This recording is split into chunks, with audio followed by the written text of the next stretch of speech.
আলহামদুলিল্লাহ। আলোচনা কি চলবে? তাহলে চিৎকার করে বলে, যুগে যুগে আলেমদের বিরুদ্ধে যতই ষড়যন্ত্র হোক, আলেমদেরকে সম্মান দান করবে কে? আর ধরে বলেন। আমার প্রিয় বন্ধুগণ, মুসলমান ভাইরা, গভীর মনোযোগ। কোনো দিকে নজর নাই, কোনো দিকে তাকাতাকি নাই। সুন্দর করে কথাগুলো ভালো করে বোঝার চেষ্টা করবেন। ছোট্ট করে সুন্দর করে একটা ঘটনা বলার পরে, একটা শিক্ষা দেওয়ার পর আপনাদের মধ্য থেকে বিদায় নিয়ে চলে যাব। আল্লাহ তাআলা যুগে যুগে আলেমদেরকে কেমন ভাবে সম্মান দান করেন। এই ভারত উপমহাদেশের ভেতরে আল্লাহর একজন জগৎ বিখ্যাত আল্লাহর ওলি ছিলেন, আল্লামা খাজা কুতুবউদ্দিন আলবেক আল কাকি রহমতুল্লাহ আলাইহি। এই জমিনের মধ্য থেকে যখন তিনি বিদায় নিয়ে চলে যাবেন, তার মৃত্যুর পূর্বে সমস্ত ছাত্রদেরকে ডাক দেয়া বলে, এ ছাত্ররা রে, আমি জমিনের মধ্য থেকে বিদায় নিয়ে চলে যাব। আমার মৃত্যুর পরে জানাজার নামাজ পড়ার কোনো দরকার নাই।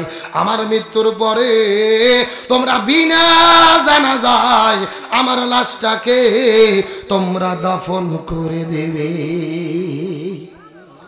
সমস্ত ছাত্রগুলো কান্না করতে করতে বলে, হুজুর, এটা আপনি কেমন কথা বললেন? আপনি ভারত উপমহাদেশের ভেতরে একজন জগৎ বিখ্যাত আল্লাহর ওলি, অথচ আপনি জমিন থেকে বিদায় নিয়ে চলে যাবেন। আপনার মৃত্যুর পরে আমরা কেন জানাজার নামাজটা পড়তে পারবো না? খাজা ডাকতে বলে, পৃথিবীর মানুষেরা রে, আমার মৃত্যুর পরে যদি তোমরা নামাজ পড়তে চাও, যেই মানুষটা নামাজের ইমামতিত্ব করবে, ওই লোকের মধ্যে কমপক্ষে 4টে গুণ থাকা লাগবে।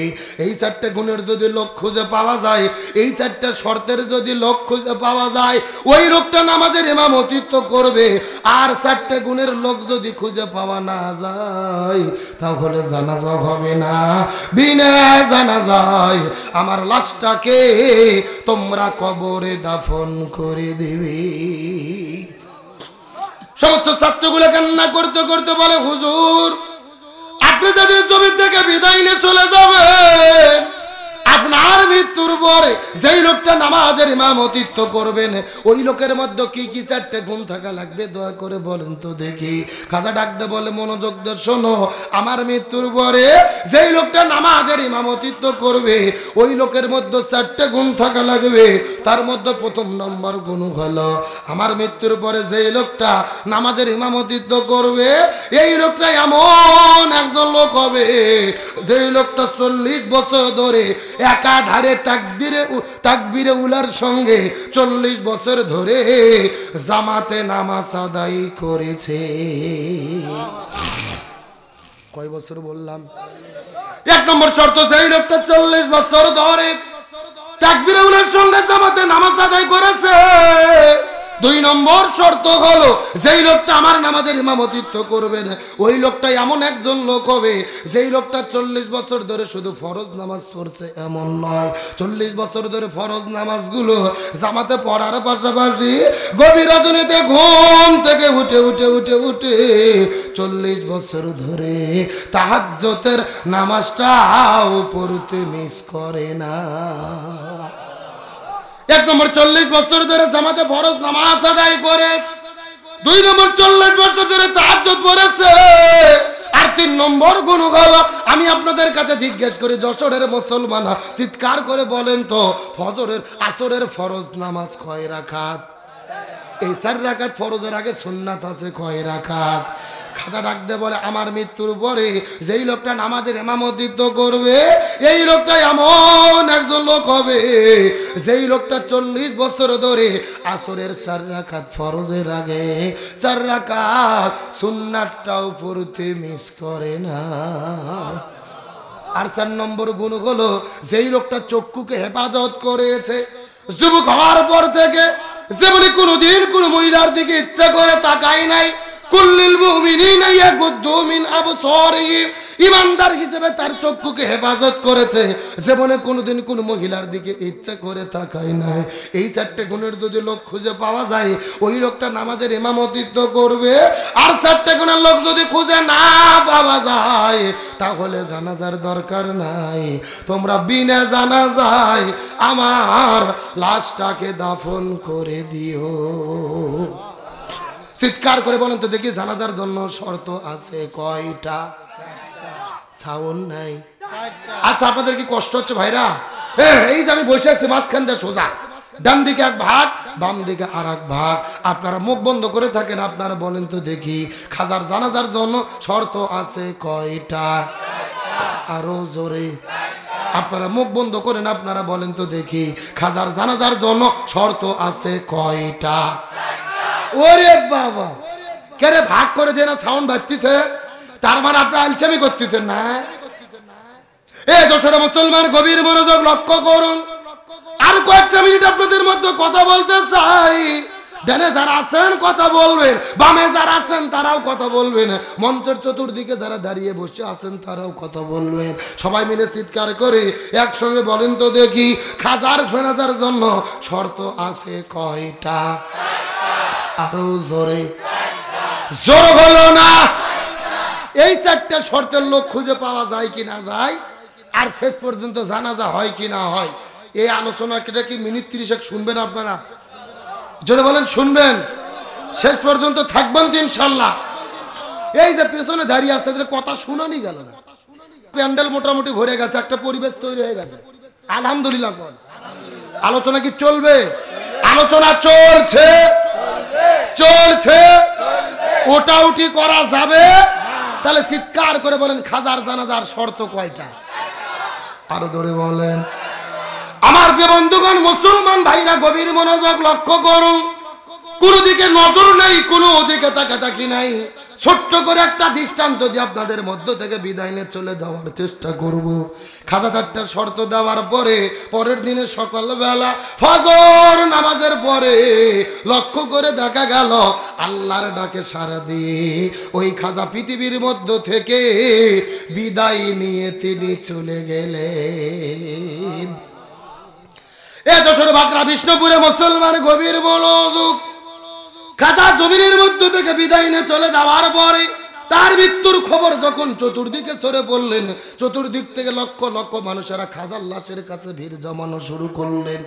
হাজার মানুষ চোখের পানি ফেলে কান্না করে করে করে করে দোয়া করলে চতুর্দিকে কান্নার রোল পড়ে গেল।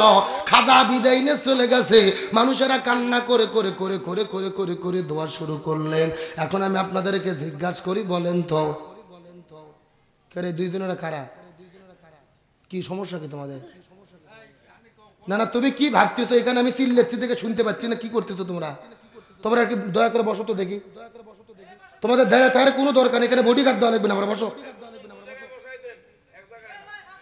এ যশোরে মুসলমান গভীর মনোযোগ লক্ষ্য করুন।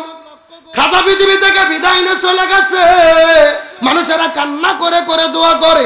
এখন আমি আপনাদের জিজ্ঞাসা করি, বলেন তো এই বাংলাদেশের মধ্যে যখন আলেমেরা বিদায় নিয়ে চলে যায়, মানুষেরা কান্না করে করে দোয়া করে কি করে না?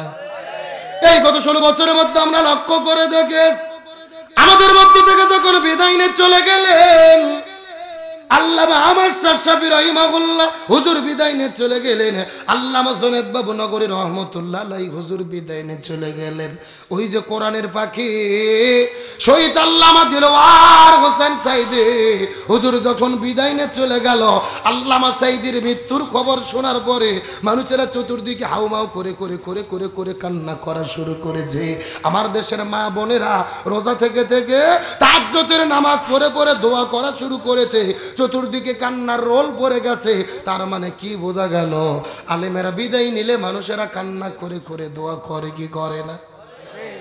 কিন্তু গত 16 বছরের মধ্যে লক্ষ্য করে দেখেন, ওই স্বৈরাচার আওয়ামী লীগ দলের ভেতরে যত নেতা খেতা এমপি মন্ত্রী মানুষগুলো মারা গেছে, তাদের মৃত্যুর খবর যখন ইন্টারনেট ফেসবুকের মধ্যে টেলিভিশনের মধ্যে প্রচার হয়েছে, তাদের মৃত্যুর খবর শোনার পরে কমেন্টের ভেতরে কেউ ইন্না লিল্লাহ বলে না।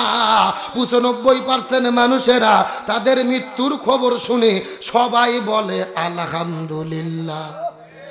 এ কথা বলেন, আল্লাহর কোরআনের বিধান বলেন, আল্লাযীনা ইযা আসাবাতুহুম মুসিবা ক্বালু ইন্না লিল্লাহি ওয়া ইন্না ইলাইহি রাজিউন। যখন কোনো মানুষ মারা যাবে, বিপদের খবর তোমরা শুনবে, তখন তোমরা ইন্না লিল্লাহ বলবা। অথচ তাদের মৃত্যুর খবর শোনার পরে মানুষেরা আলহামদুলিল্লাহ বলে আনন্দ ফুর্তি করে। আমার নবী আবু দাউদ শরীফের হাদিসের মধ্যে বলেন, জাহান্নামী ব্যক্তির মৃত্যুর 6টা আলামত রয়েছে। তার মধ্যে অন্যতম আলামত হলো, একটা মানুষ বিদায় নেওয়ার পরে এলাকার মানুষেরা কান্না করে করে তার জন্য যদি দোয়া করে, এটা হলো জান্নাতি ব্যক্তির মৃত্যুর আলামত। কিন্তু পক্ষান্তরে কোনো মানুষ বিদায় নিয়ে যাওয়ার পরে এলাকার মানুষেরা তার মৃত্যুতে যদি খুশি হয়, তার জন্য যদি বদদোয়া করে, রে এটা জান্নাতি মৃত্যু নয়, ওইগুলোই হলো জাহান্নামী ব্যক্তির মৃত্যুর আলামত। ঠিক আরো জোরে বলেন। এই জন্য একজন কবি বলেছেন, যেদিন তুমি এসেছিলে ভাবে কেঁদেছিলে তুমি, হেসেছিল ভুবন, এমনও জীবন তুমি করিবে গঠন, মরণে হাসিবে তুমি, কাঁদিবে ভুবন। আপনি মরে যাওয়ার পর এলাকার মানুষেরা যদি আপনার জন্য কান্না করে করে দোয়া করে, তাহলে আপনার যেমন সার্থক সফল হয়ে গেলেন। ওই জায়গাটা বিদায় নিয়ে চলে যাওয়ার পরে মানুষেরা কান্না করেছে। আমার দেশের মধ্যে কোরআনের পাখি আল্লামা সাঈদীকে তারা বলেছে রাজাকার, তারা বলেছে নারী ধর্ষণকারী, তারা বলেছে অপরাধী। কিন্তু আল্লামা সাঈদীর মৃত্যুর পরে আল্লাহ তাআলা প্রমাণ করেছে আল্লামা সাঈদী রাজাকার ছিল না, আল্লামা সাঈদী ছিলেন আল্লাহর বন্ধু। আল্লামা সাঈদীর বিদায়ে আসমান কান্না করেছে, আল্লামা সাঈদীর বিদায়ে জমিনটাও কান্না করেছে। দেশের মুসলমান, কথাটা ভালো করে বোঝার চেষ্টা করবেন। আপনাদের মনের মধ্যে প্রশ্ন থাকতে পারে, হুজুর এটা আপনি কেমন কথা বললেন? আল্লামা সাঈদীর মৃত্যুর পরে আসমান জমিন কেমনে কান্না করলে একটু বুঝাই দেন তো দেখি। 1 মিনিটের মধ্যে শুধু শিক্ষার জন্য বলবো, আল্লামা ইমাম তাইমিয়া রাহমাতুল্লাহ আলাইহি তার কিতাবের মধ্যে বর্ণনা করে বলে, আল্লাহর প্রিয় বান্দারা যখন জমিনের মধ্য থেকে বিদায় নিয়ে চলে যায়, তাদের জন্য আসমান কান্না করে, জমিনটাও কান্না করে। আল্লামা সাঈদীর মৃত্যুর পরে আসমান জমিন কেমনে কান্না করলো বোঝার চেষ্টা করবেন। ওই কোরআনের পাখি আল্লামা সাঈদী যখন বিদায় নিয়ে চলে গেছেন, টেলিভিশনের মধ্যে খবর প্রকাশ করেছেন মাওলানা সাঈদী বিদায় নিয়ে চলে গেছে। কেউ বিশ্বাস করতে চায় নাই। প্রথম খবর শোনার পরে কেউ কিন্তু বিশ্বাস করতে চায় না। একজন আরেকজনকে মোবাইল করে, আরেকজন আরেকজনকে মোবাইল করে। মানুষেরা মনে মনে চিন্তা করেছিল, আগের দিন সন্ধ্যার দিকে ওই ঢাকা হসপিটালের ভেতরে আল্লামা সাঈদীকে যখন পিকআপ ভ্যান থেকে নামাইয়া হসপিটালের মধ্যে নিয়ে যাওয়া হয়েছিল, আল্লামা সাঈদী এমন জোরে একটা হাসি দিয়েছিল, তার দাঁতগুলো বের করে এত জোরে একটা হাসি দিয়েছিল, যে হাসিটা মানুষের এখনো চোখ আর মনের মধ্যে হাসিটা ভেসে বেড়ায়। মানুষেরা মনে মনে চিন্তা করেছিল, ওই কোরআনের পাখিটা আবার মনে হয় আমাদের মধ্যে ফিরে আসবি। এই জন্য কেউ বিশ্বাস করতে চাই নাই। মুসলমান গভীর মনোযোগ। আমার সেই দিন মাহফিল ছিল জয়পুরহাট জেলার মধ্যে। আমি জয়পুরহাট মাহফিল শেষ করে ঢাকার উদ্দেশ্যে যখন রওনা করলাম, বাসের মধ্যে চড়ে রওনা করেছি। যেতে যেতে ঢাকার শহরে ফজর নামাজের আজান হয়ে গেল। আল্লামা সাঈদীর লাশের পাশে হাজার হাজার ভক্ত সারা রাত ধরে দোয়া করেছে। কিন্তু ফজর নামাজের যখন আজান হয়ে গেল, ফজর নামাজের পরে মানুষের আস্তে করে যখন ওই খাটুনির চতুর্দিকে নামাজ পড়ার জন্য দাঁড়িয়ে গেল, চতুর্দিক থেকে পুলিশেরা গুলি করা শুরু করলেন। কেউ বা সাউন্ড গ্রেনেড নিক্ষেপ করে, কেউ বা টিয়ার শেল নিক্ষেপ করে। ওই মুসল্লিদের উপরে গুলি করে মুসল্লিদেরকে সরাই দিয়া আল্লামা সাঈদীর লাশটাকে গরু ছাগলের মতো টেনে গেছে ওই জায়গার মধ্যে থেকে নিয়ে যাওয়া শুরু করলেন। যেই মানুষটা 2 বারের সংসদ সদস্য ছিল, ঢাকা শহরে যার বাড়ি রয়েছে, তামাম পৃথিবীর ভেতরে এত বড় একটা বিশ্ববিখ্যাত মুফাসসির, ওই আল্লামা সাঈদীর মৃত্যুর পরে তারা জানাজা পড়তে দিল না। জানাজার মধ্যে 140 ধারা জারি করলো। কবর জিয়ারত করতে দেয় নাই। কবরের চতুর্দিকে পুলিশ দিয়ে ঘিরে রেখেছে। এই বাংলাদেশের অন্তত 50টা মসজিদের ভেতরে হুজুরের আল্লামা সাঈদী দোয়া করার জন্য এই জালেমের বাচ্চারা চাকরি থেকে বাদ দিয়েছে। তার মানে বোঝা যায় আল্লামা সাঈদীর মৃত্যুর পরে এই জালেমেরা বাংলাদেশে যা যা করেছে, আমার মনে বলে আর চাইতে বড় জুলুম এই বাংলার জমিনে আর একটাও হতে পারে না। আরো জোরে বলে যশোর বাগড়ার মুসলমান গভীর মনোযোগ লক্ষ্য করুন। কিন্তু আল্লাহ তাআলার বিচার কাকে বলে? 14ই আগস্টের ভেতরে আল্লামা সাঈদীকে পরিকল্পিতভাবে তারা হত্যা করলেন। 15ই আগস্টের ভেতরে আল্লামা সাঈদীর জানাজাটা বন্ধ করে দিল। আর পরের বছরে 5ই আগস্টে ওই স্বৈরাচার জালেমেরা পুরো গোষ্ঠী সহ দেশ থেকে পালাতে বাধ্য হলো। তার মানে আল্লাহ তাআলা প্রমাণ করে দিলেন আল্লামা সাঈদীকে বিদায় করে দেওয়ার পরে একটা বছরও তারা ক্ষমতায় থাকতে পারে না। আমার বন্ধুগণ, মুসলমান ভাইরা, গভীর মনোযোগ। আল্লামা সাঈদীর লাশটাকে নিয়ে জোর করে রওনা করলেন। ঢাকা থেকে পিরোজপুরের উদ্দেশ্যে রওনা করেছে। ঘোষণা হয়ে গেল 2টার দিকে জানাজা হবে। আমরাও ঢাকা থেকে রওনা করলাম পিরোজপুরের উদ্দেশ্যে।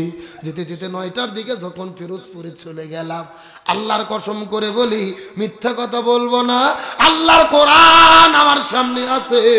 যেই মাঠের মধ্যে জানাজা হবে ওই মাঠ থেকে কমপক্ষে 15 কিলো দূর পর্যন্ত লক্ষ্য করে দেখি 3 ঘন্টার প্রচারে হাজার হাজার গাড়ি এসে রাস্তাগুলো ব্লক হয়ে গেছে।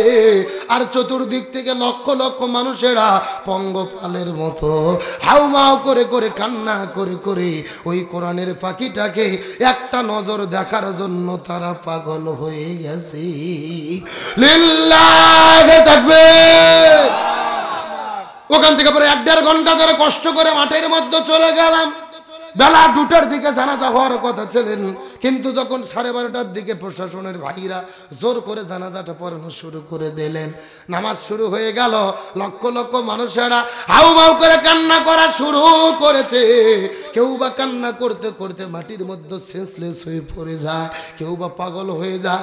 এই লক্ষ মানুষেরা এমন জোরে হাউমাউ করে কান্না করা শুরু করেছিল, যেই দৃশ্য দেখার পরে আমার যেন মনে হচ্ছিল রে আল্লাহ হাসরের ময়দানের একটা চিত্র জমিনের মধ্যে আল্লাহ তাআলা দেখাতে চায়। লিল্লাহি তাকবীর। যশোর মুসলমান গভীর মনোযোগ লক্ষ্য করুন।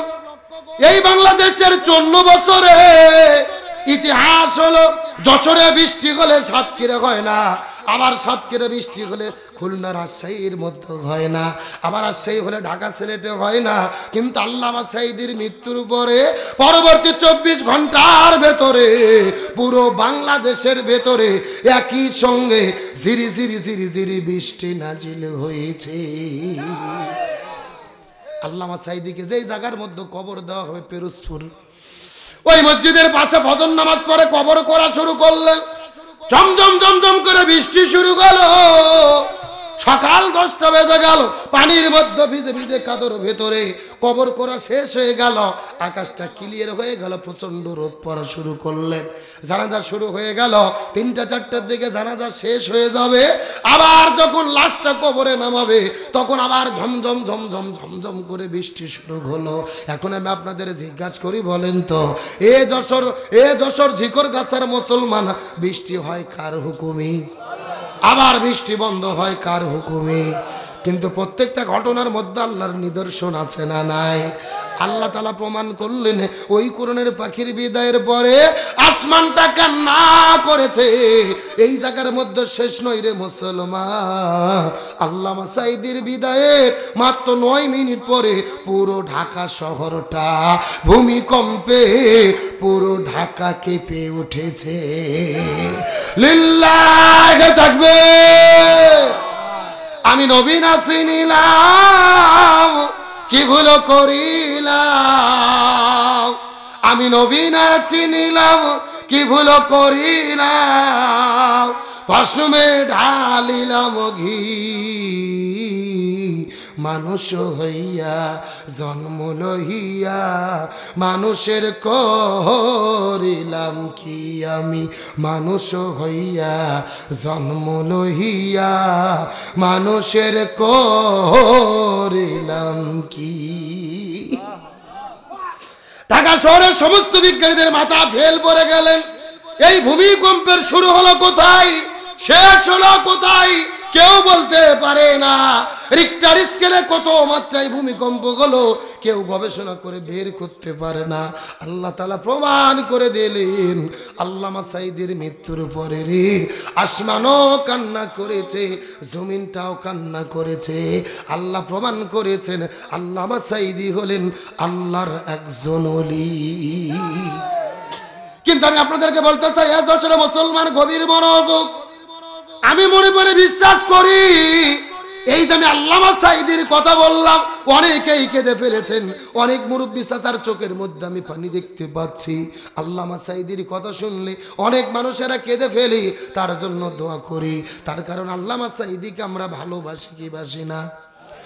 যশোরে মুসলমান মনে পড়ে বিশ্বাস করি এই মাহফিলের মধ্যে বিএনপির ভাইয়েরা আছেন, চরমনার ভাইয়েরা আছেন, জামাত ইসলামের ভাইরা আছেন। গত 16 বছরে কেউ কেউ আওয়ামী লীগের সমর্থন করতো, তারাও 2-4 জন আছেন।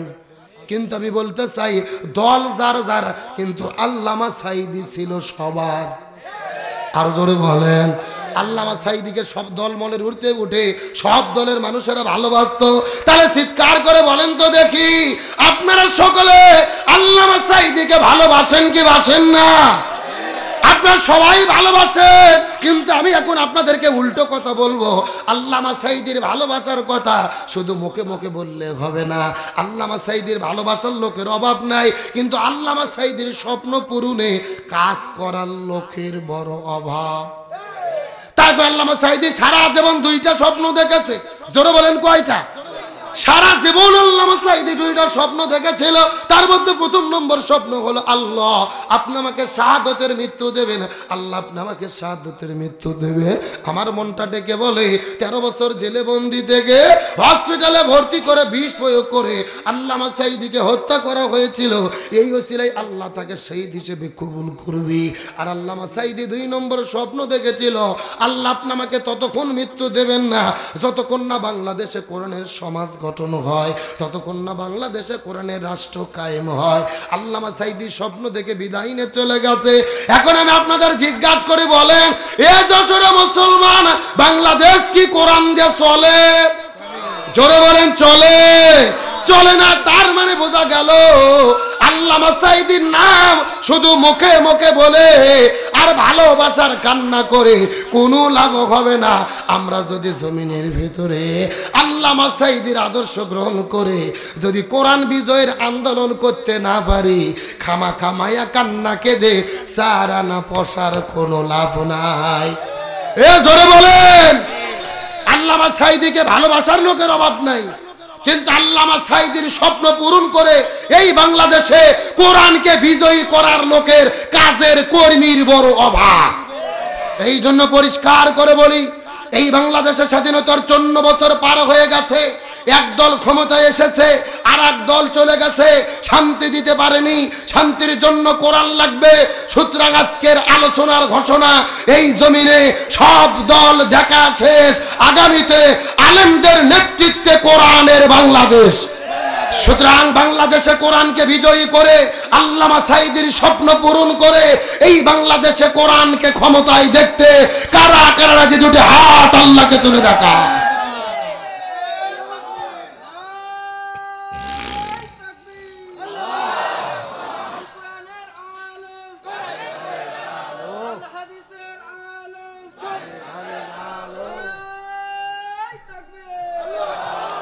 আচ্ছা, যে 4 জন উঠে দৌড়চ্ছে এরা কারা?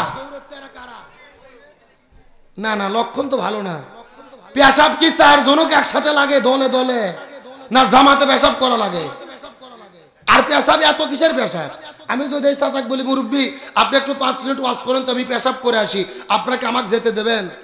তো বক্তার পেশাব না গেলে ছোটারি এত কিসের পেশাব? বেশি পেশাব লক্ষণ ভালো না, ডায়াবেটিস হবে।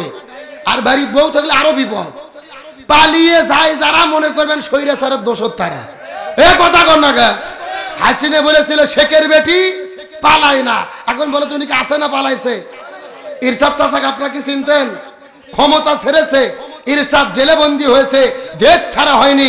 ইরশাদ চাচা হলো বাপের বেটা, কথা কর না গা। আর তিনবারে প্রধানমন্ত্রী বেগম খালেদা জিয়া, আমাদের বগুড়ার পুত্রবধূ আপসহীন দেশনেত্রী খালেদা জিয়া ক্ষমতা ছেড়েছে, জেলে বন্দী হয়েছে, দেশ ছাড়া হয়নি। খালেদা জিয়া হলো বাপের বেটি। আর জামাতের নেতৃবৃন্দ ফাঁসির দড়িতে ঝুলেছে, জুলুমের কাছে মাথা নত করেনি। এরা প্রমাণ করেছে এরা ইসলামী আন্দোলনের একনিষ্ঠ কর্মী। তাহলে কেউ পালালো না। আপনি বললেন শেখের বেটি পালায় না, আপনি পালিয়ে গেলেন কেন? এই ছেলে বসো, দেখি বসো, বসো। এ জোরে বলেন স্বৈরাচাররা আছে না পালাইছে? কোথায় আওয়ামী লীগ, কোথায় কাদের কাকা, কোথায় গেল ওই জালেমের গরম গরম কথা? যারা ঠিক বলবেন মনে করবেন ওই গ্রুপের লোক। জোরে ঠিক, আরো জোরে ঠিক। কোথায় আওয়ামী লীগ, কোথায় কাদের কাকা, কোথায় গেল ওই জালেমের গরম গরম কথা?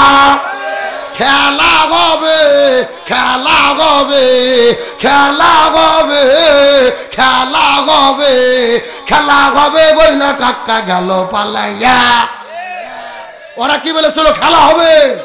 কে দিয়েছিল খেলা? বেড়ে এলো কে দিয়েছিল? কি কাদের? কাউয়া কাদের?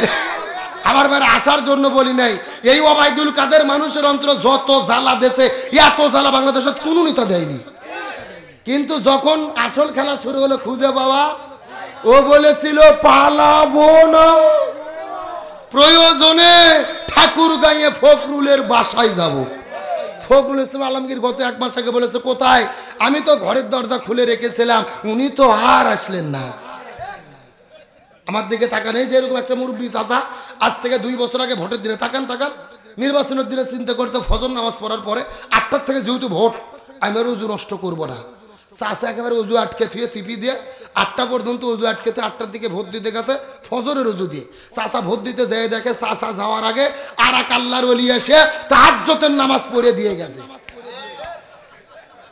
বুঝা যায়? চাষা গাছা ফজরের উজুতে ভোট দিতে, ওরা কাম সারছে কিসের উজু দেয়? তাহাজ্জুদের উজু দিয়ে। চাচার মন খারাপ হয়ে গেছে, চাচা চলে যাচ্ছে। পিছন দিক থেকে কিছু ছেলেপিলে আবার ডাক দিয়েছে, চাচা শোনেন, বাড়ির যে চাষি নিষেধ করবেন, চাষিও যেন না আসে, তার কারণ চাষির ভোটও দেওয়া হয়ে গেছে। তখন চাচা বলতেছে কে বাবা, তোমার চাষি মরে গেছে 6 বছর আগে। সেটা বলেন কয় বছর আগে? বলছে 6 বছর আগে তোমার চাষি মারা গেছে। আজকে কখন ভোট দিতে এসেছিল, আমাকে ডাক দিলে তুমি একটু দেখা করতাম। কথা কি বোঝা যায়? এটা আমাদের বগুড়ার খবর। আপনাদের যশোরের কি খবর? একই খবর, একই খবর। আসার জন্য বলি নাই, গত 16 বছরে নিরপেক্ষ নির্বাচন যদি হইতো, জামাত বিএনপির প্রার্থীরা যদি মাঠে থাকতে পারত, আওয়ামী লীগের লোক এমপি মন্ত্রী হওয়া তো দূরের কথা, একটা মেম্বারের পর্যন্ত ভোটও তারা পেত না। আর বিনা ভোটে এমপি মন্ত্রী হয়ে কাজ পায় না, কোরআনের মাহফিল বন্ধ করে। আলোচনা কি চলবে? চলবে। কারা কারা চলবে হাত তুলুন তো দেখে। লিল্লাহি তাকবীর। আজকের মাহফিল চলছে, চলবে। যশোরের মাহফিল, বাকরার মাহফিল, বিষ্ণুপুরের মাহফিল কতক্ষণ চলবে? সারা রাত ফজর পর্যন্ত। কেটে হুজুর মারা বাজ নাকি? আমার বেলা সারা রাত নয়। আলোচনা যেহেতু শুরু করেছি, আর 10 মিনিট টাইম কি দেওয়া যাবে? জোরে বলেন দেওয়া যাবে? আলোচনা চলছে, কিন্তু ওটা উঠি করা যাবে? তাহলে জোরে বলেন খাজার জানাজার কয়টা সত্য? আলোচনাটা অবশ্যই করব। তবে এখন যদি অনুমতি দেন, আমি মহিলাদের জন্য 2 মিনিট কিছু বলবো। বলার দরকার আছে না নাই? আমি শুনেছি ছেলেদের চাইতে মহিলাদের উপস্থিতি নাকি বেশি। ওদের ওয়াজ না করলে ওরা কিন্তু আবার রাগ করবে। 2 মিনিট কি বলবো? এ যশোরে মুসলমান গভীর মনোযোগ লক্ষ্য করে বোঝার চেষ্টা করবেন। আমার নবীজি মসজিদুন নববীর ভেতরে সমস্ত সাহাবীদেরকে ডাকতে বলে, হে সাহাবীরা রে, মহিলাদের জন্য 4টা আমল করতে হবে। এই 4টা আমল যদি কোনো মহিলা করে, এই 4টা আমল করার কারণে আল্লাহ জান্নাতের দরজা খুলে দেবে। সাহাবীরা জিজ্ঞেস করলেন, ইয়া রাসূলুল্লাহ, আমলগুলো কি বলেন তো? রাসূল বলেন, 1 নম্বর হলো নামাজ, 2 নম্বর রোজা, 3 নম্বর স্বামীর খেদমত, 4 নম্বর পর্দা। চিৎকার করে বলেন তো আমল করতে হবে কয়টা? 1। কে রে মুখস্থ করলে গুনাহ হবে? আমি যেই ওয়াজ করতেছি মুখস্থ করেন, সারা জীবন বইয়ের কাছে করা লাগবে। এ দোষের মুসলমান গভীর মনোযোগ লক্ষ্য করেন। রাসূল বলেন মেয়েদের জন্য 4টা আমল করতে হবে। এই 4টা আমল করলে আল্লাহ জান্নাতের দরজা খুলে দেবেন। 1 নম্বর হলো নামাজ, 2 নম্বর হলো রোজা, 3 নম্বর স্বামীর খেদমত, 4 নম্বর পর্দা। 1 নম্বর নামাজ, 2 নম্বর রোজা, 3 নম্বর স্বামীর খেদমত, 4 নম্বর পর্দা। চিৎকার করে বলেন তো আমল করতে হবে কয়টা? আরো জোরে। 1, 2, 3, 4। এই আলোচনা শোনার পরে হযরত আলী ফাতেমা, দামি আমল কোনটা? ফাতেমা কি প্রশ্ন করছে আপনারা কি বুঝতে পেরেছেন? আমল 4টাই দরকার, কিন্তু 4টার ভেতরে সবচাইতে দামি আমল, দেখেন অলরেডি কয়েকজন ফতোয়া দিয়ে দিয়েছে নামাজ। দেখেন এক একজন এক একটা বলতেছে, তাহলে আসল কোনটা জানার দরকার আছে না নাই? আরে আপনাদের দরকার না থাকলেও মহিলাদের দরকার। এ দোষের মুসলমান গভীর মনোযোগ লক্ষ্য করুন। রাসূল ডাকতে বলে, ফাতেমা রে, তুমি খুবই গুরুত্বপূর্ণ প্রশ্ন করেছো রে মা। এই 4টা আমলের ভেতরে সবচাইতে দামি আমল কোনটা যদি জানতে চাও মনোযোগ দিয়ে শোনো। 1 নম্বর হলো নামাজ। নামাজ হলো ওয়াক্ত মতো ফরজ। ফজরের সময় ফজর, জোহরের সময় জোহর, আসরের সময় আসর, মাগরিবের সময় মাগরিব, এশার সময় এশা। নামাজ হলো ওয়াক্ত মতো ফরজ। রমজান মাস যখন আসবে তখন রমজান মাসে রোজা রাখা ফরজ। আর স্বামী যখন কাছে থাকবে তখন স্বামীর খেদমত করা ফরজ। স্বামী যখন কাছে থাকবে, জোরে বলেন কোথায় থাকবে? আমার কথা কি বুঝতেছেন আপনারা? এ স্বামী যখন কোথায় থাকবে? কিন্তু স্বামী বউরাকে যদি মালয়েশিয়া চলে যায় আর যদি সৌদি আরবে চলে যায়, বউ কি খেদমত করতে পারবে? এ জোরে বলেন পারবে? সুন্দরী একটা মেয়েকে বিয়ে করার পরে ওই বউটাকে বাসর ঘরে রেখে কয়েক মাস তার সঙ্গে ঘর সংসার করে স্বামী বউটাকে রেখে চলে গেছেন বিদেশের ভেতরে। 10 বছর বিদেশে চাকরি করে বাড়িতে ফেরত আসে না। বউয়ের নামে অ্যাকাউন্ট করেছে, প্রত্যেক মাসে মাসে টাকা পাঠায়।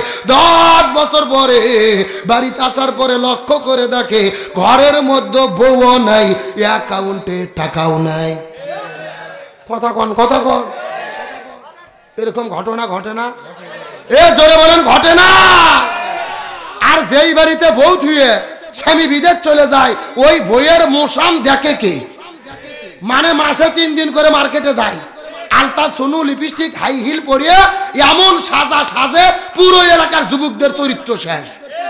এ কথা কন না কে? এরকম বউ নাই? জোরে কন নাই?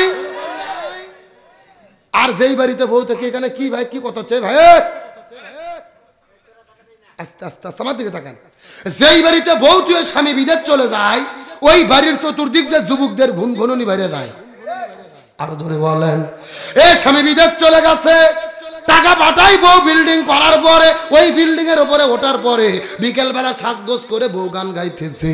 একা একা কেন ভালো লাগে না, কোনো কাজে মন কেন বসে না, আমার কি হচ্ছে কি হইয়া গেল আমি নিজেও তো বুঝি না। কথা কি বোঝেন নাই? এখন এই গান শোনার পরে এই স্বামীর হলো ভাই, ভাবির হলো দেবর। ধরে বলেন কি? দেবর। দেবর চেনেন আপনারা? একটা দেবর আছে, নিজ থেকে বলতেছে, ভাবি ভাইয়া তোমার বর, আমি যে দেবর, ভেবে দেখো ভাবি কার বেশি দাবি, ভাইয়া গেছে মালয়েশিয়া, আমি এখন আসি। কথা কি বোঝেননি? এই দেবরদের ভাবি বলতেছে, ভাবি আল্লাহ আপনাকে এমন চেহারা দেশে, ভাবি মনে হচ্ছে বিয়েই হয়নি, বিয়েই হয়নি। তখন ভাবি বলতেছে, আল্লাহ তোমার চোখতে এতই নূর দিছে রে। তখন দেবর বলতেছে, ভাবি কিছু একটা করা যায় না? ভাবি বলতেছে, করতে তো চাই রে, বাড়িতে যে ছোট একটা লটকো আছে, 3 বছরের একটা বাচ্চা আছে, ছোট বাচ্চা, বলছি যে বাচ্চার জন্য কিছু করতে পারি না। এই বলে 6 মাস পরে দেবর ভাবি সুন্দর করে লাইন ঘাট ক্লিয়ার করে বাড়ির ছোট বাচ্চা দিদির কাছে থুয়ে ভাবি বের হয়ে দেবরের হাত ধরে পালিয়ে চলে গেছে। জোরেখন সুবহানাল্লাহ, এ জোরেখন নাউজুবিল্লাহ। এই ঘটনা বাংলাদেশের নোয়াখালী জেলা ঘটেছে। জোরে বলেন কোন জেলা? আরো জোরে।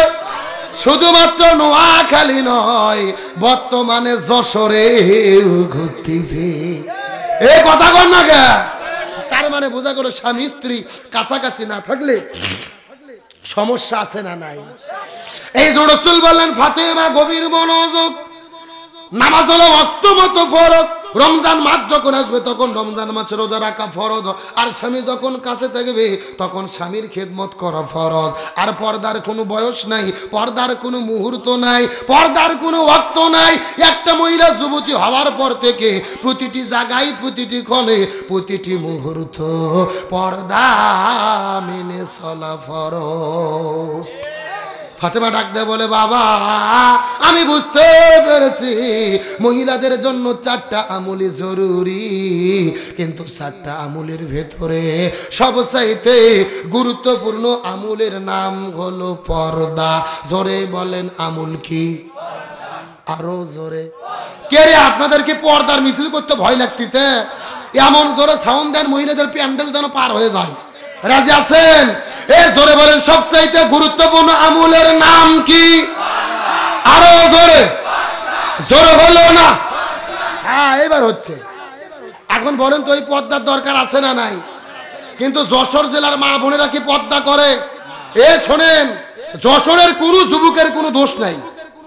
বিয়ে করনি কারা কারা? যুবকের একটু হাত তোলো তো দেখি। যারা যারা বিয়ে করনি ও বিয়ে কারা কারা? ভয় পায় না? ভয় পায় না? হাত তোলো।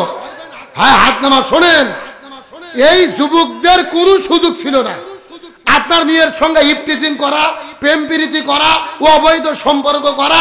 আপনার আমার মেয়েকে আমরা যদি পর্দার মধ্যে রাখতে পারতাম, এই কথা কর না কে? আপনার মেয়ে আমার মেয়ে যদি পর্দা করতো, এরা প্রেম প্রীতি করা তো দূরের কথা, মিস কল দেওয়ারও সুযোগ পেত না। আজকে মহিলাদের বেজ্জতি হওয়ার একমাত্র কারণ তারা পর্দার বিধান মেনে চলে না। আমার দিকে তাকান, আপনার মেয়ের বয়স হলো 18 বছর। কয় বছর?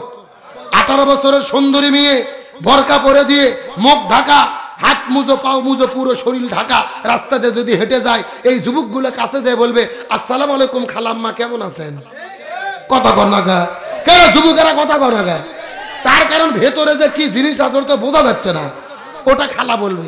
কিন্তু আপনার বইয়ের বয়স যদি 40 বছর হয়, 40 বছরের বুড়ি মাথার চুল বের করে ছাড়িয়ে দিয়ে আজরা পাঁচরা বের করে পোল্ট্রি মুরগির মতো হাই হিল পরে কিলকিল করে নাইকে সাজে রাস্তা দিয়ে যদি কোমর দোলাইয়া হেঁটে যায়, এই যুবকেরা যায় কি আপা বলবে? আপনার খালা বলবে? বলবে আসসালামু আলাইকুম আপা, কিছুক্ষণ পরে খেপা। এই কথা কর। তার মানে মহিলারা যদি ইজ্জত সম্মান নিতে চায়, আগে তাদেরকে পর্দার মধ্যে ঢুকতে হবে। আল্লাহর কোরআন বলেছেন অকরনা ফি বুয়ুতিকুন্না ওয়ালা তাবাররাজনা তাবাররুজাল জাহিলিয়াতিল উলা। যদি তোমরা মহিলা হও, ইসলাম ধর্ম গ্রহণ করো, মুসলমান মহিলা বেপরদা হয়ে জাহিলিয়াত যুগের মেয়েদের মতো রাস্তাঘাটে যেতে পারে? জোরে বলেন পারে? এই যে আসতেছে 6 দিন পরে 14ই ফেব্রুয়ারি, কথা কর না কে? কিছু যুবক যুবতী রেডি, কোন কোন লোক আবার হোটেল ভাড়া করে রেখেছে। যুবকেরা হোটেল ভাড়া করে রেখেছে, বান্ধবীকে নিয়ে ওখানে যাবে। সুবহানাল্লাহ কর। আচ্ছা ওখানে যেয়ে কি নামাজ পড়বে, জিকির করবে, কি করবে? আমার দিকে লক্ষ্য করেন, 14ই ফেব্রুয়ারি যখন চলে আসে, যেই গোলাপের দাম 10 টাকা, ওই গোলাপ দাম লেগে যায় 500 টাকা। আরো ধরে বলেন। আমি পরিষ্কার করে বলি, মুসলমানদের ভালোবাসা সারা জীবন, সারা বছর, সারা মাস, প্রতিটি মুহূর্ত, নির্দিষ্ট সময় ইসলাম কোনো ভালোবাসা সমর্থন করে না। 14ই ফেব্রুয়ারি ভালোবাসা দিবস নয়, এগুলো বিশ্ব বেহায়া লুচ্চ কাতি মাসে কুত্ত দিবস। কুত্ত চেনেন না? কুকুর। কুকুর, এই কুকুরগুলো কিন্তু সব সময় ভালোবাসা করে না। এরা দেখবেন যখন কার্তিক মাস আসে, রাস্তাঘাটে জোড়া লেগে লেগে প্রেম শুরু করে। আজ থেকে 6 মাস আগে তাবলিগের কিছু লোক আমাদের এলাকাতে দাওয়াতের মেহনত নিয়ে তাবলিগের দল নিয়ে এসেছে। রাস্তার উপরে 2টা কুকুর এমন ভাবে জোড়া লাগছে, কুকুরগুলো দেখে শুধু বলতেছে স্যার স্যার স্যার, কিন্তু কুকুরগুলো কোনো কথা শোনা ডাসের লাগান চাই আছে হুজুরদের দিকে। আমি আস্তে করে কুকুরের কাছে বললাম, কে রে কুকুর, তোদের কি লজ্জা শরম নাই? প্রেম ভালোবাসা করবি ওতে ঘাতে আলা জঙ্গলে সেখানে কর, শত রাস্তায়। এই কুকুরগুলো আমাকে বলতেছে, হুজুর শুধু আমাদেরটাই দেখতেছেন, শুধু আমাদেরটাই ভুল ধরতেছেন। এই কুকুরগুলো বলতেছে 14ই ফেব্রুয়ারিতে স্কুল কলেজ ভার্সিটিতে যারা জোড়া জোড়া লেগে থাকে, এই কুকুরগুলো বলতেছে আমরাও যা ওরাও তাই। এই জোরে বলেন আমরাও যা। এই জন্য বলি 14ই ফেব্রুয়ারি কোনো ভালোবাসা দিবস নয়, এটা কার্তিক মাসে কুত্ত দিবস। আমি যখন বলবো 14ই ফেব্রুয়ারি, আপনারা বলবেন কার্তিক মাসে কুত্ত দিবস, বলতে পারবেন না। যারা মুখ খুলবে না মনে করবেন ওই গ্রুপের লোক। 14ই ফেব্রুয়ারি কুত্ত দিবসের 2 গালে। এ যুবকদের সাইজ করার দরকার আছে না নাই? ফেব্রুয়ারি মাসের এটা হলো আসল ওয়াস, আসল ওয়াস। আর আমরা যুবকদেরকে বলি, এ যুবকেরা তোমরা এখন পর্যন্ত যারা সিঙ্গেল কমিটির সদস্য আছো, আমার দিকে তাকাও। 14ই ফেব্রুয়ারি তোমাদেরকে একটা আমুল দিয়ে যাই। কি দেব? আমুল কি? তোমরা একটা করে আধাটে লাঠি হাতের মধ্যে নিয়ে রাস্তায় রাস্তায় ধরে থাকবা। কতক্ষণ কতক্ষণ? ভুল বুঝেন না, আমি কিন্তু কাউকে মারতে বলিনি। তোমরা লাঠি নিয়ে রাস্তার মধ্যে ধরে থাকবা। যখনই তোমরা দেখবে কপত কপতি জোড়া জুরি বয়ফ্রেন্ড গার্লফ্রেন্ড জোড়া জোড়া ঘুরতেছে, বিসমিল্লাহ বলে 4-5 জন মিলে ঘিরে ধরে ওই 2 জনক সাথে করে নিয়ে এরকম হুজুরের কাছে মসজিদের মধ্যে চলে যাবা। কথা কন না কে? ওখানে যাইয়া বিসমিল্লাহ বলে গ্রামের লোক ডেকে কালেমা পড়বা, পড়ে দেবা, বলবা তোরা বিয়ে কর, ঘরের মধ্যে ঢুকে দে, দরজা লেগে দেবো, যা খুশি কর। কথা কন না কে? তার কারণ বিয়ের আগে যেটা করলে গুনাহ হয়, বিয়ের পরে করলে সওয়াব হয়। সুবহানাল্লাহ কোন। তে তোদের এতই ভালোবাসা উঠেছে, কালেমা পড়ার পরে কর। আমার কথার সঙ্গে কি একমত? গভীর মনোযোগ ভালো করে বোঝেন। এইরকম প্রত্যেকটা রাস্তাঘাটে যদি লাঠি নিয়ে সমন্বয়কেরা ছাত্র জনতা যেভাবে হাসিনাকে তাড়াইছে, এইবার লাঠি নিয়ে যদি 14ই ফেব্রুয়ারিতে রাস্তায় নামতে পারে, আর কোন কপত কপতি জোড়া লাগে বেহায়াপনা করতে পারবে না। এটা যুবকদের আমল দিয়ে দিলাম। এখন পিতা মাতার আমলকে আমার দিকে তাকান। যাদের বাড়িতে ছেলে মেয়ে আছে এখনো বিয়ে হয়নি, যুবক যুবতী, দয়া করে 14ই ফেব্রুয়ারি আপনাদের ছেলে মেয়েকে ঘরে আটকায় রাখবেন। কথা কন না কে? আর আপনার মেয়েকে যদি আটকায় না রাখেন, 14ই ফেব্রুয়ারি যাইয়া এমন ভালোবাসা করবে 3 মাস পরে আপনার মেয়ের বমি বমি ভাব হবে। কথা কন না কে? এই 14ই ফেব্রুয়ারিতে লক্ষ লক্ষ মা বোনেদের ইজ্জত নষ্ট হয়, চরিত্র নষ্ট হয়। হোটেল পার্কে কলেজের ভেতরে জোড়াই জোড়াই অবাধে অশ্লীল জিনা বেবিচারে নিমজ্জিত হয়। 3 মাস পরে যশোর মেডিকেলের ড্রেনের ভেতরে নিষ্পাপ সন্তানের শব্দ শোনা যায়। এই বেহায়াপন আমরা দেখতে চাই? জোরে বলেন দেখতে চাই? বলা মনে একটু বেশি হলো নাকি? রাগ করলেন? অশ্লীলতার বিরুদ্ধে আমাদের দাঁড়ানোর দরকার আছে না নাই? 90% মুসলমান আমরা ইসলামী সংস্কৃতি নিয়ে বাঁচতে চাই। ভালোবাসা দেব ইহুদি খ্রিস্টানদের সংস্কৃতি। রাসূল বলেছেন মান তাশাব্বা বিকওম ফাহুয়া মিনহুম, যার সঙ্গে তার মহব্বত তার সঙ্গে তার কিয়ামত। ভালোবাসা দিবসকে যারা ভালোবাসবে ইহুদি খ্রিস্টানদের সঙ্গে জাহান্নামে যেতে হবে, রাসূলের ঘোষণা। সুতরাং বেহায়া দিবসের সঙ্গে আমাদের কোনো সম্পর্ক নেই। তাহলে সবচাইতে দামি আমলের নাম কি? আরো জোরে বলেন, আরো জোরে বলেন। আল্লাহ মহিলাদেরকে এই 4টা আমল করার মতো তৌফিক দান করুক, বলেন আমিন। এ দোষর মুসলমান গভীর মনোযোগ লক্ষ্য করুন। আর কয়েকটা মিনিট আপনাদের মধ্যে কথা বলবো। কোনো দিকে নজর নাই, কোনো দিকে তাকাতাকি নাই। ওই যে খাজা বিদায় নিয়ে চলে গেল, লক্ষ লক্ষ মানুষেরা তার লাশের কাছে এসে কান্না করা শুরু করেছে, মনে আছে না নাই? কিন্তু দুর্ভাগ্যজনক ব্যাপার হলো যখন নামাজ পার হয়ে যায় জানাজা হয় না, আসর নামাজ পার হয়ে যায় তারপরে জানাজা হয় না। মাগরিবের নামাজের কিছু সময় আগে লক্ষ লক্ষ মানুষেরা চিৎকার করে বলা শুরু করলো, এ পৃথিবীর মানুষেরা তোমরা কি খাজার জানাজা পড়বা না? আমরা অনেক দূর থেকে এসেছি, খাজার জানাজাটা পড়ে দেওয়ার পরে আমরা বাড়ির মধ্যে ফেরত চলে যেতে চাই, তোমরা কি জানাজার নামাজ পড়বা না রে? এই কথা শোনার পরে একটা ছাত্র কান্না করতে করতে দাঁড়িয়ে গেলে, এই ছাত্র কান্না করতে করতে ডাকতে বলে, পৃথিবীর মানুষেরা মনের মধ্যে তোমরা কষ্ট নিও না, বাড়িতে ফেরত চলে যাও। তার কারণ হলো আজকে খাজার জানাজা হবে না, আমরা খাজার লাশটাকে বিনা জানাজায় কবরে দাফন করতে চাই। লক্ষ লক্ষ মানুষেরা চিৎকার করে বলা শুরু করলেন, না না না, এটা কখনোই সম্ভব নয়, এটা কখনোই মেনে নেওয়া যাবে। আমরা খাজার জানাজাটা না পড়ে বাড়িতে ফিরে যাব না।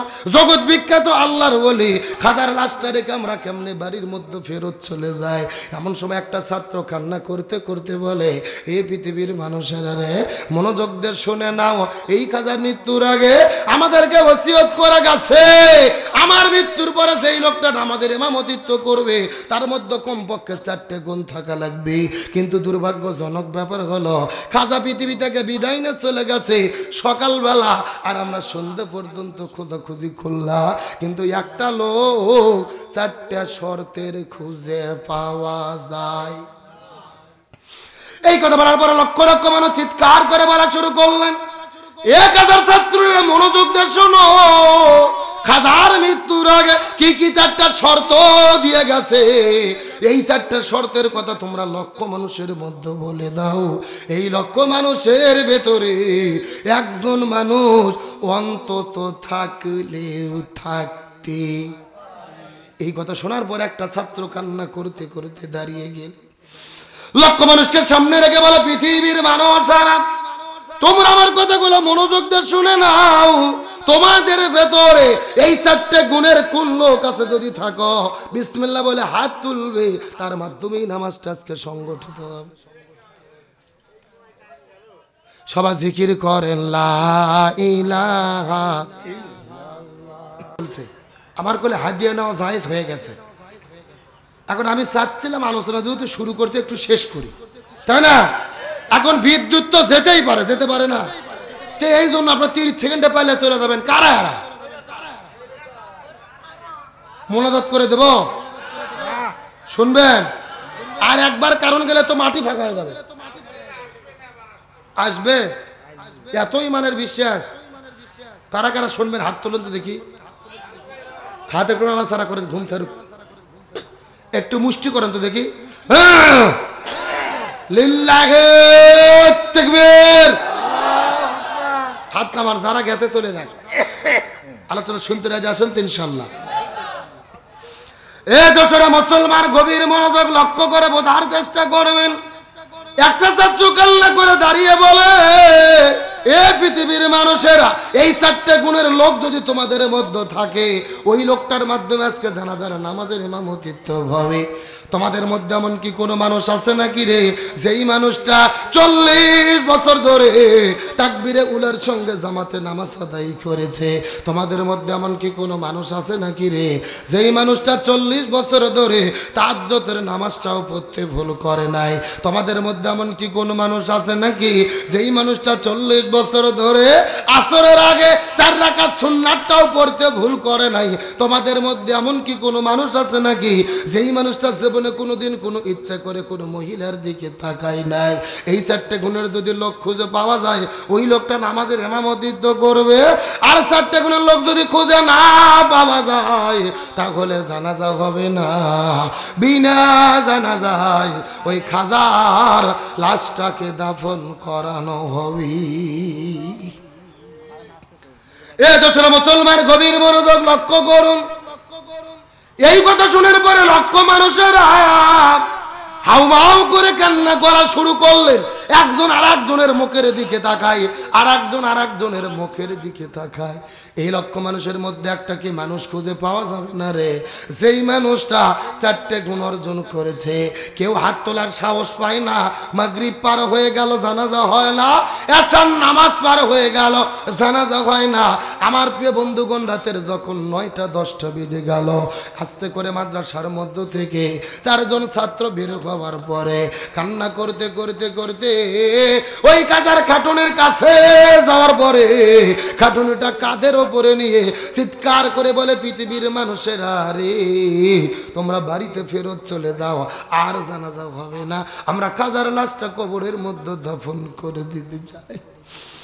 এই কথা বলার পর 4 জন ছাত্র খাটুনিটা কাঁধের ওপরে নিয়ে আস্তে করে যখন কবরের দিকে যাওয়া শুরু করেছে, এই লক্ষ মানুষের ভেতরে পেছন দিক থেকে কে জানে একজন হাত উঠাইয়া চিৎকার করে ডাকতে বলে, পৃথিবীর মানুষেরা রে, হে পৃথিবীর মানুষেরা রে, তোমরা খাজার লাশটা নিয়ে যাইও না, আজকে খাজার জানাজার ভেতরে আমি ইমামতিত্ব আত্মামতিত্ব করতে চায়। লিল্লাহ তাকবীর। এ পৃথিবীর মানুষেরা মনোযোগ দিয়ে শোনো, খাজার লাশটা নিয়ে যেও না, আমি নামাজের ইমামতিত্ব করতে চাই।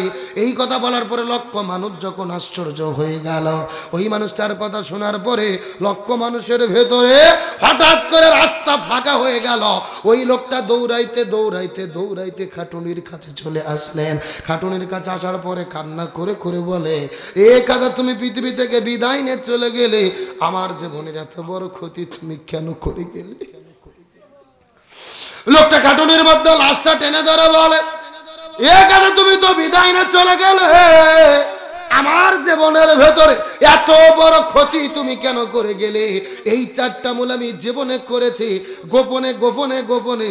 এই দুনিয়ার কোনো মানুষ আমার ইবাদতের কথা জানে না, আমার পাড়া প্রতিবেশী জানে না, আমার বাবা মা জানে না, স্ত্রী সন্তান জানে না। শুধুমাত্র আল্লাহর সন্তুষ্টির জন্য এই চারটা গুণ, চারটা মূল আমি করেছি। এ খাজা তুমি তো বিদায় নিয়ে চলে গেলে, আমার জীবনের এত বড় ক্ষতি তুমি কেন করে গেলে? এই কথা বলার পরে চতুর্দিক থেকে মানুষের আসার পরে ডাক দেওয়া বল, এ মানুষ তুমি কি কথা বলবে পরে বলো। লক্ষ লক্ষ মানুষের অনেক দূর থেকে এসেছে, বাড়ির মধ্যে ফিরে চলে যাবে, তুমি নামাজের জন্য দাঁড়িয়ে যাও। এই কথা বলার পরে লোকটা নামাজে দাঁড়িয়ে গেলেন। লক্ষ লক্ষ মানুষেরা তার পেছনে নামাজের জন্য দাঁড়াইলেন। সবাই হাউমাউ করে কান্না করে, ছাত্রগুলো কান্না করে, আমাদের শিক্ষক বিদায় নিয়ে চলে গেল, নামাজের ইমামতিত্ব করতে পারলাম না। ছেলেগুলো কান্না করে, বাবা বিদায় নিয়ে চলে গেল, আমরা নামাজের ইমামতিত্ব করতে পারলাম না। এইরকম কান্না করতে করতে করতে কিছুক্ষণ পরে জানাজার নামাজ যখন শেষ হয়ে গেল, ডান দিকে সালাম ফেললেন, বাম দিকে সালাম ফেললেন, কিন্তু নামাজ শেষ হয়ে যাওয়ার পরে আশ্চর্য যে একটা ঘটনা ঘটে গেল। এ যশোরের মুসলমান গভীর মনোযোগ, যখন জানাজাটা শেষ হয়ে চলে গেল, খাজার লাশের কাছে কেউ যায় না। এই লক্ষ লক্ষ মানুষেরা ওই মানুষটির কাছে দৌড়ে দৌড়ে চলে যায়। কোন মানুষটি নামাজের ইমামতিত্ব করলো, ওই মানুষটাকে দেখার জন্য পাগল হয়ে গেছে। এখন আমি আপনাদের কাছে জিজ্ঞাসা করি, বলেন তো, লক্ষ লক্ষ মানুষেরা খাজার লাশটা রেখে ওই মানুষের পরিচয় জানার জন্য ওই মানুষটির কাছে দৌড়ে দৌড়ে চলে গেল। আপনার ওই মানুষটির পরিচয় জানতে চান কি চান না? আরো জোরে বলেন। এ যশোর মুসলমান গভীর মনোযোগ লক্ষ্য করুন। ওই মানুষের কাছে লক্ষ মানুষ যাওয়ার পরে দেখে সেই মানুষটা নামাজের ইমামতিত্ব করেছে। ওই লোকটা দুনিয়ার বড় কোনো হুজুর নয়, দুনিয়ার বড় কোনো ইমাম নয়, দুনিয়ার বড় কোনো মুয়াজ্জিন নয়, দুনিয়ার বড় কোনো ফকি নয় রে। যেই মানুষটা নামাজের ইমামতিত্ব করেছে ওই মানুষটির পরিচয় হলো তিনি দিল্লির সালতানাতের রাষ্ট্রপতি খাজা শামসুদ্দিন আলতামাশ রহমতুল্লাহ আলাইহি। লিল্লাহি তাকবীর। যেই মানুষটা নামাজের ইমামতিত্ব করেছে ওই লোকটা দুনিয়ার বড় কোনো হুজুর নয়, দুনিয়ার বড় কোনো মুফতি নয়, দুনিয়ার বড় কোনো মুহাদ্দিস নয়, দুনিয়ার বড় কোনো ইমাম মুয়াজ্জিন নয়। ওই মানুষটা হলেন দিল্লির রাষ্ট্রপতি। আমার প্রিয় বন্ধুগণ মুসলমান ভাইরা, এখন যেই রকম ভারতের রাজধানী দিল্লি, সেই সময় কিন্তু শুধু ভারতের রাজধানী দিল্লি ছিল না, ভারত, পাকিস্তান, বাংলাদেশ, নেপাল, ভুটান, শ্রীলঙ্কা, পাকিস্তান, আফগানিস্তান, এই সবগুলো মিলেছিল ভারতীয় উপমহাদেশ। আর এই উপমহাদেশের রাজধানী ছিল দিল্লি। তার মানে বোঝা গেল এই পুরো উপমহাদেশের যিনি রাষ্ট্রপতি ছিল ওই মানুষটা নামাজের ইমামতিত্ব করেছে। এখন আপনাদের মনের মধ্যে প্রশ্ন জাগতে পারে, হুজুর আপনি 2 ঘন্টা ধরে এই আলোচনাটা আমাদেরকে আপনি কেন শুনাইলেন? এর পেছনে আমার একটা মাকসাদ আছে, আমার একটা উদ্দেশ্য আছে। আমি আপনাদেরকে শিক্ষা দিতে চাই, এ যশোরের মুসলমান ভাইরা, ওই মানুষ যদি রাষ্ট্রপতি হওয়ার পরে 40 বছর ধরে জামাতে নামাজ আদায় করতে পারে, আমরা কেন পারবো না? আরো ধরে বলেন, আমাদের কি হলো? আমাদেরকে একদিন অন্ধকারে কবরে যেতে হবে, কবরের মধ্যে তো সবাইকে যেতে হবে। এই যে লক্ষ টাকা খরচ করে মাহফিল করেছেন, এই মাহফিল করে কি লাভ হবে যদি আমরা আমাদের জীবনের ভেতরে ঈমান আমলের পরিবর্তন করতে না পারি? আরো জোরে বলেন, এই মাহফিল করে কি লাভ হবে? টাকা দিয়ে বক্তা ভাড়া করে এনে ওয়াজ শুনে কি লাভ হবে? এত লাইটিং প্যান্ডেল করে কি লাভ হবে যদি আমরা আমাদের জীবনের পরিবর্তন করতে না পারি, তওবা করে দিনের পথে ফিরে আসতে না পারি? এই জন্য আমি আপনাদেরকে শিক্ষা দিতে চাই, ওই মানুষটা 40 বছর ধরে জামাতে যদি নামাজ আদায় করতে পারে, আমরা কেন পারবো না? ওই লোকটা যদি তাহাজ্জুদ পড়তে পারে, আমরা কেন পারবো না? ওই লোকটা যদি আসরের আগে 4 রাকাত সুন্নাত পড়তে পারে, আমরা কেন পারবো না? ওই লোকটা রাষ্ট্রপতি হওয়ার পরে যদি চক্ষুকে হেফাজত করতে পারে, আমরা কেন পারবো না? আমাদেরকে তো কবরে যেতে হবে। ওই কবর কিন্তু এই দুনিয়ার কোনো ধনী গরিব দেখবে না, সাদা কালো দেখবে না, রাষ্ট্রপতি প্রধানমন্ত্রী দেখবে না, ওই কবর দেখবে আমল। এই জন্য আল্লাহর কোরআন বলেছেন, আল্লাযী খলাকাল মাউতা ওয়াল হায়াতা লিয়াবলুয়াকুম আইয়ুকুম আহসানু আমালা। আমি মানুষের জীবনকে সৃষ্টি করেছি পরীক্ষা করার জন্য, কারা কারা ভালো ভালো আমল করে অন্ধকার কবরের মধ্যে ফিরে আসতে পারে। এই জন্য আজকে আমরা শপথ গ্রহণ করব, জীবনে যা করেছি ভুল করেছি, আল্লাহ আমাদেরকে যতদিন বেঁচে রাখবে 5 ওয়াক্ত নামাজ জামাতে পড়বো, রমজান মাসে রোজা রাখবো, হজ করব, যাকাত দেব, এই জমিনে কোরআন বিজয়ের জন্য কাজ করব, ইসলামী আন্দোলনের কর্মী হব। আল্লাহ যতদিন বেঁচে রাখে কোরআন সুন্নাহ মোতাবেক আমলিয়াতের জিন্দেগি গঠন করার জন্য শপথ নিতে কারা কারা রাজি? দুটি হাত আল্লাহকে তুলে দেখা, চিৎকার করে বলেন ইয়া রাব্বাল আলামিন। আজকের মাহফিলকে আপনি কবুল করে নেন। এই মাহফিলে ওসিলা করে আমাদের সবাইকে মাফ করে দেন। এই মাহফিলে আমাদের সামর্থ্য মতো দান করার তৌফিক দেন। হে আল্লাহ, আমাদের 5 ওয়াক্ত ফরজ নামাজ, ফরজ রোজা, রাসূলের সুন্নাহ, কোরআনের বিধান মৃত্যু পর্যন্ত মেনে চলার তৌফিক দেন। সকলে বলেন আমিন। আমি দীর্ঘক্ষণ আলোচনা করেছি, কষ্ট পেয়েছেন? আমল ছাড়া কবরে কোনো পরিচয় কাজ আসবে? এখন আপনাদের একটা প্রশ্ন করি, শোনেন। 2-2.5 ঘন্টা আলোচনা করেছি, মনোযোগ দিয়ে শুনেছেন। আজকের মাহফিলটা হওয়াতে আপনারা খুশি না বেজার? কারা কারা বেজার হাত তোলেন তো দেখি। হ্যাঁ, 3 জন বেজার। সত্য সত্য কারা কারা খুশি হাত তোলেন। লিল্লাহি তাকবীর। হাত নামান। এতক্ষণ ধরে আপনারা বসে আছেন, কারেন্ট যাওয়ার পরে কিছু লোক পালাইছিল, আর যাদের সত্যি পেশাব লাগছিল আবার ঘুরে এসেছে কিছু লোক। আলহামদুলিল্লাহ বলেন। আপনাদের আমি বলতে চাই, দোয়া না করে আমরা কি কেউ যাব? আমাদের আত্মীয় স্বজন, পিতা মাতা, এলাকাবাসী কবরে গেছে, সবার জন্য আমরা দোয়া করব। দোয়া না করে কেউ যাব? আমার আগে দ্বিতীয় বক্তা দীর্ঘক্ষণ কালেকশন করেছেন। এই যে মসজিদ, আপনাদের এই মসজিদ আপনাদের টাকাই চলে। মাত্র 1 মিনিট আমি কষ্ট দেব। এই শত শত মানুষের মধ্যে মাত্র 10 জন লোক চাই। কারা আছেন হুজুর এই মসজিদের উন্নতি কল্পে 1000 টাকা দেব, বেশি পারলে 2000, 5000, 10,000, যত পারেন তত ভালো।